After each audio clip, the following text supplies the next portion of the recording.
El continente americano es generador de ciencia, tecnología, movimientos sociales y productor de insumos que se utilizan en el esquema productivo de todo el mundo.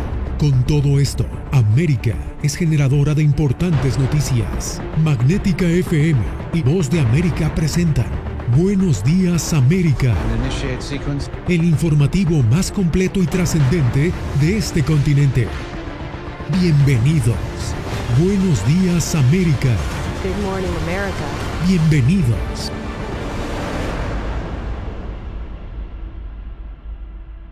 Mundo al día. Hoy se conocieron nuevos detalles sobre el tiroteo que dejó 4 personas muertas en un hospital en Tulsa, Oklahoma. Las autoridades policiales informaron este jueves que el atacante dejó una carta explicando las razones del ataque. José Pernalete con la información. Las autoridades identificaron al autor de los disparos como Michael Lewis, quien irrumpió en el hospital St. Francis para asesinar al doctor Preston Phillips, quien le había practicado una cirugía de espalda. La policía dijo que Lewis se había quejado del dolor fuerte postoperatorio. También encontramos una carta sobre el sospechoso que dejaba claro que entró con la intención de matar al doctor Phillips y cualquiera que se interpusiera en su camino. Culpó al doctor Phillips por su dolor continuo después de la cirugía. Este ataque deja 4 muertos, además del sospechoso, quien se quitó la vida en el lugar. Horas antes había comprado un fusil semiautomático en una tienda de armas y una pistola en un negocio de empeños. Ambas armas fueron usadas en el ataque. Estoy muy conmocionada. Lo he visto en la televisión en las últimas 2 semanas y es sorprendente tener que pasar por eso. Es muy aterrador. Por otra parte, en Uvalde, Texas, siguen los sepelios de la masacre en la escuela primaria Robb. Este miércoles fueron sepultados los cuerpos de Irma García, una de las maestras asesinadas, y el de su esposo Joe, quien murió de un infarto 2 días después de la matanza. Simplemente hablaron en general sobre cómo es la familia, cómo salir adelante y superar esta situación. El pasado 24 de mayo, 19 niños y 2 profesoras fueron asesinados en esa escuela de Texas con múltiples disparos propinados por un joven de 18 años de edad. García culminaba su periodo escolar número 23 en esa institución. José Pernalete, Voz de América. Entre tanto, estudiantes en una escuela de New Jersey se manifestaron contra la violencia armada e instaron al Congreso a reformar la ley de armas. 19 pupitres vacíos y el nombre de los estudiantes y profesoras asesinadas en Uvalde, Texas, rendían tributo y daban cuenta del miedo con que viven los estudiantes en las aulas. Hasta esta escuela secundaria de Nueva Jersey llegó el senador Bob Menéndez, quien prometió abogar por una reforma al control de armas. No sé si vamos a lograr los 60 votos que hace falta en el Senado para cambiar la ley, pero sí sé que el pueblo norteamericano debe saber quién está en favor de reformas y quién no. El senador Cory Booker, también demócrata, secundó a Menéndez. Ellos partirán para Washington, D.C. con la misión de llegar a un acuerdo sobre una ley que prohíba las armas de alta capacidad y fortalezca la revisión de los antecedentes de los compradores. La bancada republicana se ha opuesto a las restricciones por considerar que vulnera el derecho a portar armas de fuego, consagrado en la segunda enmienda de la Constitución. Esta maestra sobrevivió a un incidente de violencia armada. Hubo incidentes de armas, de violencia de armas, que nosotros teníamos que estar encerrados en la escuela. Entonces, siempre que veo a los niños, eso... Por su parte, los estudiantes rodearon la escuela con consignas y exigieron un cambio inmediato. No nos están escuchando, las voces no son suficientes, necesitan más acciones. De acuerdo con el Gun Violence Archive, en el 2022, al menos 653 niños y adolescentes en Estados Unidos perdieron la vida por causa de armas de fuego y otros 1.609 resultaron heridos. Desde West New York, Nueva Jersey, Ángela González, Voz de América.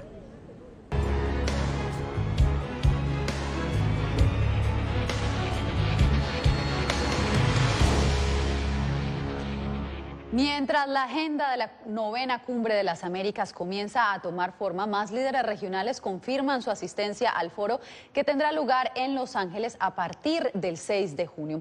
Jorge Agobián, uno de los mandatarios que ya confirmó es el de Argentina. ¿Qué otros detalles se conocen? No hay muchos detalles que podamos conocer, al menos desde aquí, desde la Casa Blanca, sobre esta Cumbre de las Américas. La lista de invitados final sigue bajo revisión. Ha estado así durante semanas y lo hemos reportado para ustedes desde aquí, desde la Casa Blanca. Sigue esa revisión de la lista. No se sabe si Cuba, Venezuela y Nicaragua estarán en la cumbre o si una representación de esos países estará allí. Lo que sí es cierto, como lo mencionabas, Yasmín, la agenda comienza a tomar forma. Se sabe lo que hará el presidente Joe Biden durante la cumbre. Se sabe que se reunirá al menos con 4 líderes en encuentros bilaterales. También se sabe cuáles son las prioridades de la Casa Blanca en esta cumbre. Y como lo mencionas, también comienza a aclararse un poco más el panorama sobre las personas o los dignatarios que van a asistir a Los Ángeles. Uno de ellos es el presidente de Argentina. Como primer paso de la Argentina. El presidente de Argentina, Alberto Fernández, asistirá a la Cumbre de las Américas. El anuncio despeja las especulaciones sobre su posible ausencia debido a su sintonía con el mandatario mexicano, quien sigue condicionando su participación hasta que sean invitados todos los gobiernos de la región, incluidos Cuba, Venezuela y Nicaragua. Ante cualquier circunstancia, las relaciones con Estados Unidos pues van a seguir siendo buenas. La Casa Blanca espera una amplia participación de dignatarios durante el evento regional del que es anfitrión en Los Ángeles, incluida la asistencia del presidente mexicano. A ver si resultó. La administración Biden, crítica de los gobiernos socialistas de La Habana, Caracas y Managua, intenta definir la lista de invitados basado en un acuerdo regional. Según señaló el miércoles el principal asesor para asuntos hemisféricos del presidente Biden, Juan González. En última instancia, la prerrogativa del anfitrión es importante, pero también queremos facilitar una amplia discusión hemisférica y queremos asegurarnos de que estamos integrando todos los puntos de vista de los miembros de la Organización de los Estados Americanos. Por otro lado, hay que reportar también que en Los Ángeles, donde llevará a cabo esta cumbre a partir del lunes, con varios eventos que comenzarán ese día, ya se han registrado protestas de grupos de personas que apoyan a los gobiernos socialistas de Venezuela, Cuba y Nicaragua. Esto pidiendo que todos los líderes, incluyendo esos 3 gobiernos, puedan asistir a Los Ángeles para esta cumbre. Algo que está por verse. Hay que tener en cuenta que el presidente, al menos de Venezuela, Nicolás Maduro, está buscado por la justicia en Estados Unidos y una visita del mandatario venezolano a Estados Unidos podría ser inviable. Por otro lado, también desde aquí, desde Washington, durante esta jornada, el presidente de Colombia, Iván Duque, habló desde la Organización de Estados Americanos y dijo que se espera que Estados Unidos concrete con varios países de la región los asuntos de los lazos comerciales y acuerdos de negocios. A solo días del inicio de esta cumbre, Jorge, faltan muchas cosas por aclararse y nosotros los mantendremos informados. Gracias.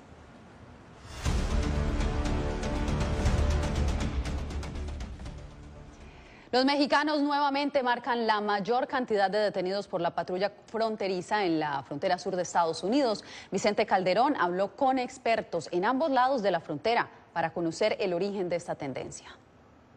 La mayoría de los detenidos por autoridades migratorias en la frontera sur provienen del mismo país. En los últimos años, 1 o 2 años, el número de mexicanos que están viniendo a la frontera se aumentó casi todos los meses. México había dejado de ser el principal origen de la inmigración irregular a Estados Unidos, incluso cuando aumentaron las deportaciones y disminuyó la oferta laboral por la recesión económica estadounidense.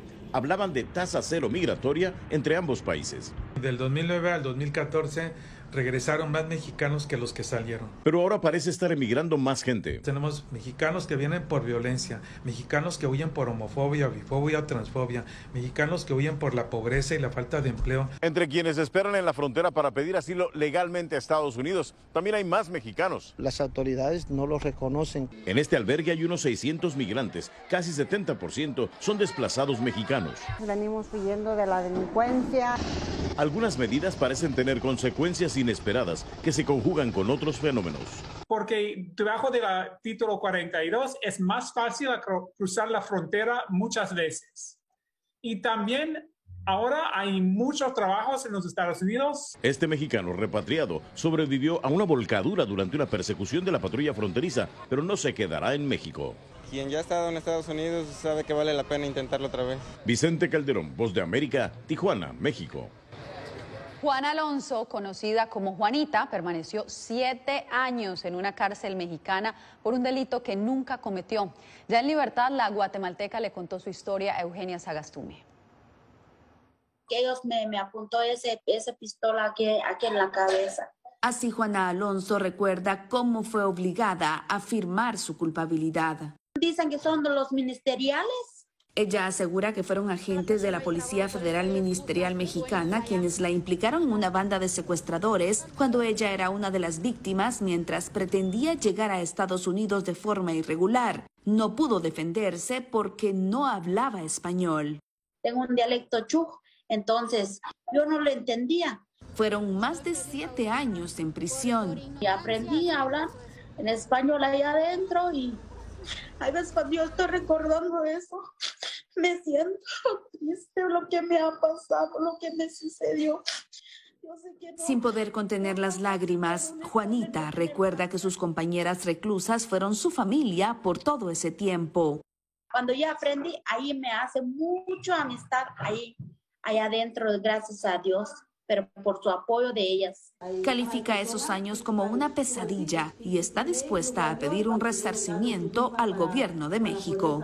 Juanita está de regreso en su pueblo natal, San Mateo Ixtatán, Huehuetenango, con la esperanza de recibir ayuda de autoridades guatemaltecas y mexicanas para retomar su vida después de 7 años de permanecer presa sin haber cometido un delito. Eugenia Sagastume, Voz de América, Guatemala. En otras noticias, aumenta la persecución religiosa en el mundo. El secretario de Estado Antony Blinken detalló este jueves nuevos datos sobre violaciones a la libertad religiosa. El secretario de Estado de Estados Unidos presentó el informe anual sobre la libertad religiosa en 200 países. Aunque felicitó el avance en varios territorios, reconoció que el camino es largo.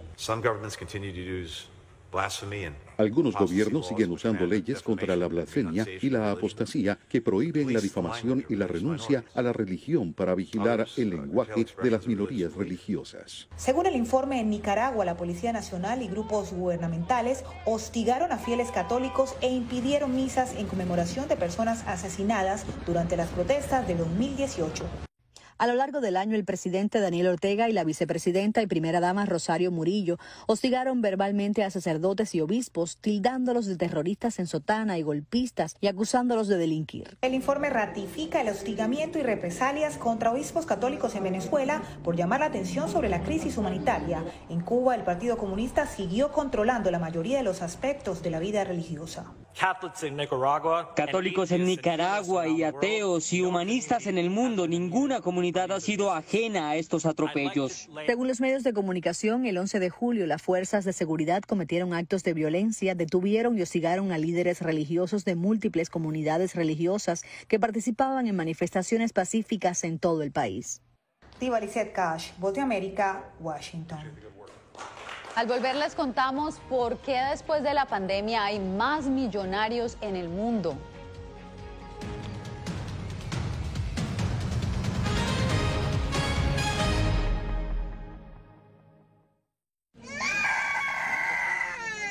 They are scared. Some of them lost their houses during bombardments. Si quieres conocer más de estas historias, conéctate en Boa Plus con Alas que Ayudan y viaja con la Voz de América en el avión que un piloto argentino puso a disposición de más de 1000 ucranianos, con niños, mujeres y personas con enfermedades que escaparon de su país, que huyeron de la guerra en busca de refugio hasta que lograron reparar sus alas rotas.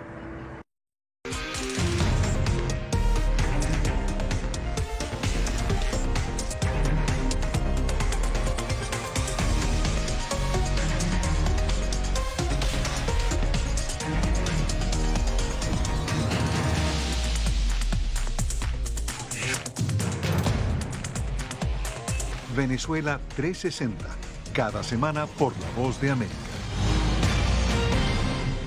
¿Qué tal? Desde Washington comienzan las noticias en El Mundo al Día. Día a día, desde la capital de Estados Unidos y donde se producen las noticias que más te impactan. El objetivo es llegar al otro lado de la frontera para pedir asilo. La Voz de América te conecta con El Mundo al Día, los hechos más allá de la noticia, para que tomes decisiones bien informadas, en el lenguaje que quieres, donde quieras y como prefieras. Conéctate con El Mundo al Día. Actualidad. Vamos a ver otra cepa nueva y otra cepa nueva. Análisis, En realidad, mucha de esta gente va a quedar parada de nuevo y va a ser una tragedia humana. Debate. Dejen la obsesión. La obsesión la tienen ustedes. Con la información más allá de los titulares. El tema energético es algo que se está analizando. La inflación es un problema global. 30 y 50 metros están ya las tropas. Su respuesta, doctor. Todas las semanas por La Voz de América.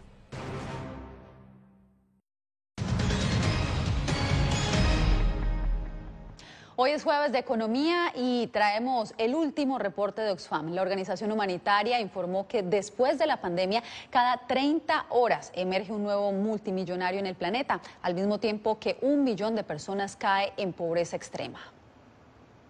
Más allá de las tasas inflacionarias y los mercados bursátiles, damos una mirada a la inequidad global, gracias a un informe develado por la organización humanitaria Oxfam. Los ricos se están haciendo más ricos a una velocidad asombrosa y los pobres más pobres también a una tasa muy preocupante. En el tiempo de la pandemia se creó 1 millonario cada 30 horas en promedio y en 2022 estamos proyectando con cifras del Banco Mundial que desafortunadamente más o menos cada 33 horas se puede prever que 1 millón de personas estarían cayendo en la pobreza extrema a nivel mundial.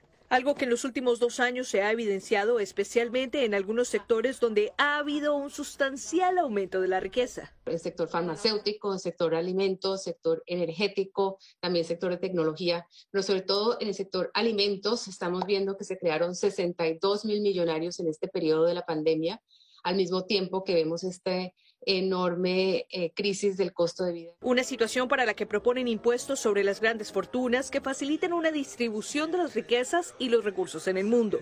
Según la revista Forbes, que año a año hace seguimiento de los más ricos en el mundo, los 2.668 multimillonarios del planeta están valorados en 12 billones de dólares. Elon Musk fue identificado como el personaje que encabeza la lista en 2022, pues al sumar 68.000 millones, su fortuna se evaluó en un total de 219.000 millones de dólares de riqueza. Laura Sepúlveda, Voz de América. Y hablando de desigualdad, 1 de cada 4 familias aquí en Estados Unidos enfrenta problemas para pagar sus facturas de electricidad. Los expertos indican que los costos de energía eléctrica normalmente representan el 6% del presupuesto de una familia. Sin embargo, la Asociación Nacional de Directores de Asistencia Eléctrica estima que debido a la inflación que atraviesa Estados Unidos, ese porcentaje se ha duplicado para las familias de clase media, mientras que las de bajos recursos podrían estar recibiendo facturas hasta 4 veces más altas de lo acostumbrado. Hay compañías que pretenden subir hasta un 20%, ¿no? Y definitivamente no es razonable, pues si la inflación es 8% y los sueldos de la gente no sube a ese ritmo, ¿cómo es posible de que quieran cobrar hasta un 20% más? Ese precisamente es el problema. Los salarios no aumentan al mismo ritmo y para millones de familias la situación significa dejar de pagar otras cosas o reducir ciertos consumos. Empezar a ver otros gastos que tenemos, ver qué es lo que podemos cancelar, cómo es que podemos bajar otros costos para que, en fin, tengamos para pagar las diferencias de los gastos que se están subiendo. En casos extremos, miles de familias de comunidades minoritarias toman la decisión de no usar el aire acondicionado sino hasta la mitad o el final del verano, o solo durante un par de horas al día, ocasionando otro tipo de problemas que incluyen casos de deshidratación y fatiga extrema. Adriana Arévalo, Voz de América, Las Vegas.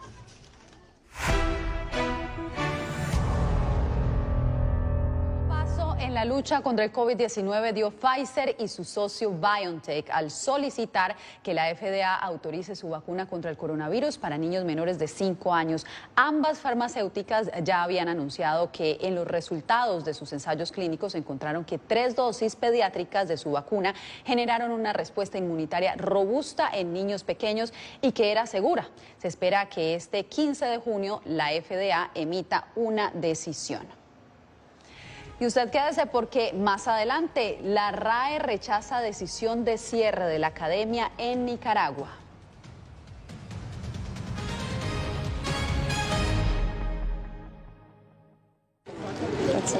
Es increíble. No encuentro palabras para explicar esto. No solamente que no tienen casa, han perdido sus familias, pero han perdido su país. Los pasos de su travesía, sus motivaciones y sueños, ucranianos y latinos, se unen en territorio fronterizo que separa a Estados Unidos y México cuando una era llega a su fin y otra comienza a construirse paso a paso. Vea De Frontera a Frontera, una serie especial de La Voz de América.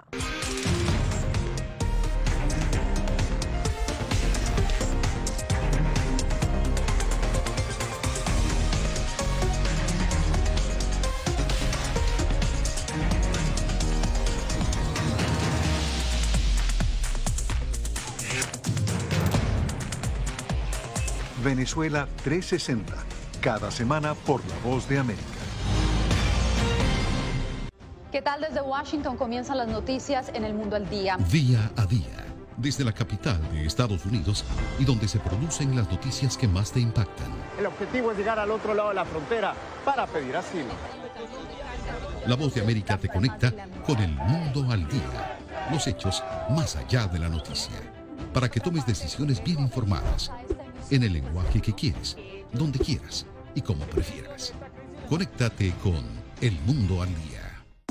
La Voz de América te invita a ser parte de nuestra familia a través de las redes sociales. Encuentra en tu muro las últimas noticias de tu país en su conexión con Estados Unidos, la región y el mundo. Historias que empoderan las voces latinoamericanas de política, economía, salud, actualidad, balanceadas y precisas. Únete a un equipo de origen hispanoamericano que trabaja para conectarte con los tuyos. Síguenos en Facebook y conviértete en protagonista de una historia que tú mismo ayudarás a construir.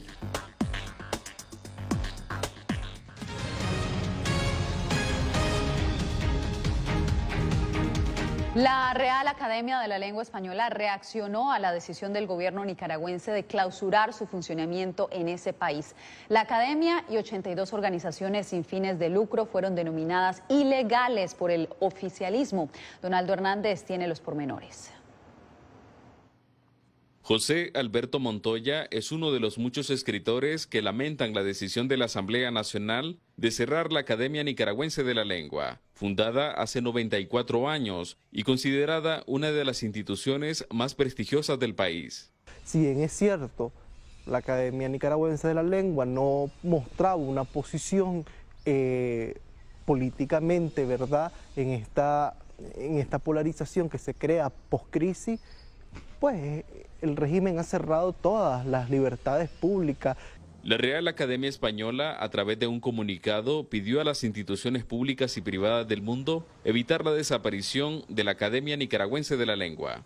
La Real Academia Española, que defiende las libertades de pensamiento, expresión y asociación como los primeros valores de cualquier sistema de convivencia, respalda y reivindica enérgicamente el legítimo derecho de la Academia Nicaragüense de la Lengua a servir a sus conciudadanos. Han incumplido ante el ente regulador con sus deberes y obligaciones. El oficialismo y sus aliados en la Asamblea Nacional señalan que la Academia Nicaragüense de la Lengua y otras 82 organizaciones ilegalizadas incumplieron con sus compromisos legales. No promovieron políticas de transparencia en la administración de los fondos. En lo que va del año, la Asamblea Nacional ha cancelado 254 organizaciones sin fines de lucro. Donaldo Hernández, Voz de América. En breve conozca a Jesús Fatboy, el rapero maya que con arte promueve su cultura indígena.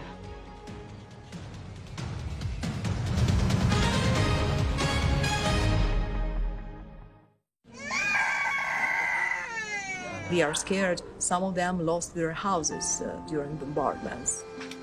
Si quieres conocer más de estas historias, conéctate en Boa Plus con Alas que Ayudan y viaja con La Voz de América en el avión que un piloto argentino puso a disposición de más de 1000 ucranianos, con niños, mujeres y personas con enfermedades que escaparon de su país, que huyeron de la guerra en busca de refugio hasta que lograron reparar sus alas rotas.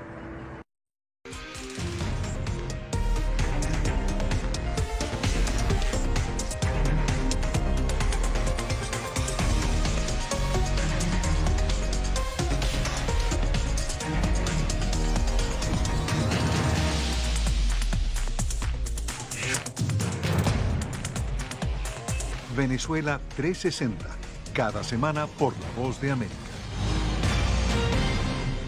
¿Qué tal? Desde Washington comienzan las noticias en El Mundo al Día. Día a día, desde la capital de Estados Unidos y donde se producen las noticias que más te impactan. El objetivo es llegar al otro lado de la frontera para pedir asilo. La Voz de América te conecta con El Mundo al Día. Los hechos más allá de la noticia. Para que tomes decisiones bien informadas. En el lenguaje que quieres, donde quieras y como prefieras. Conéctate con El Mundo al Día. Actualidad. Vamos a ver otra cepa nueva y otra cepa nueva. Análisis. En realidad, mucha de esta gente va a quedar parada de nuevo y va a ser una tragedia humana. Debate. Dejen la obsesión la tienen ustedes. Con la información más allá de los titulares. El tema energético es algo que se está analizando. La inflación es un problema global. 30 y 50 metros están ya las tropas. Su respuesta, doctor. Todas las semanas por La Voz de América.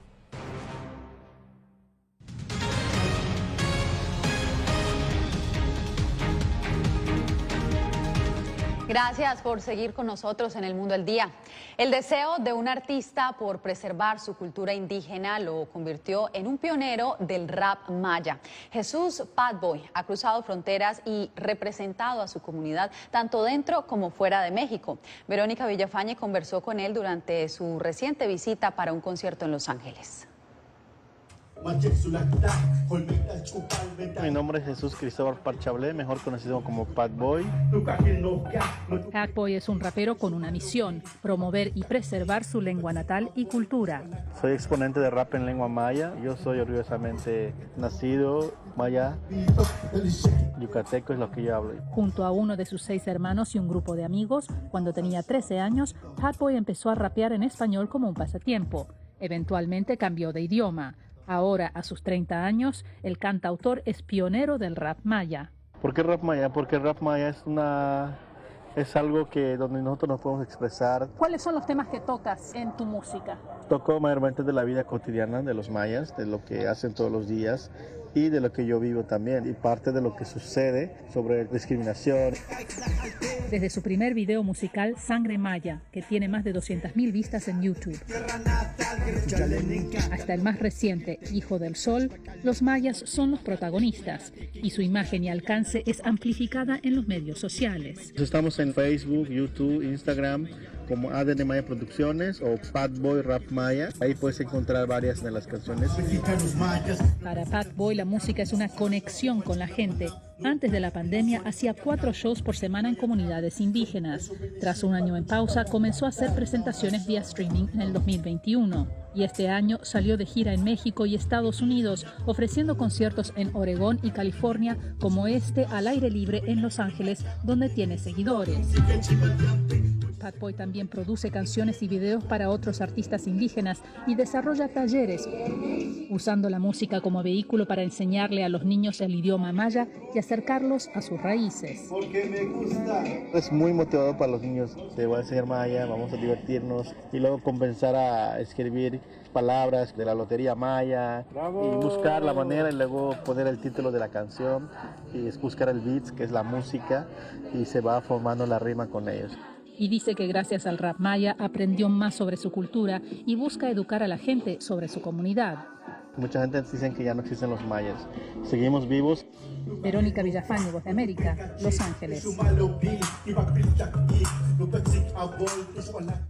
Cerramos esta emisión con las celebraciones del jubileo de platino de la reina Isabel II, quien hoy cumple 70 años en el trono británico.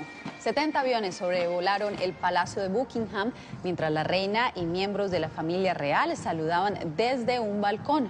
4 días servirán para festejar que Isabel II llegó al trono a sus 27 años. Hoy tiene 96 y es la primera monarca en celebrar un jubileo de platino. La reina superó a su tatarabuela, la reina Victoria, quien previamente tuvo el reinado más largo de toda Gran Bretaña.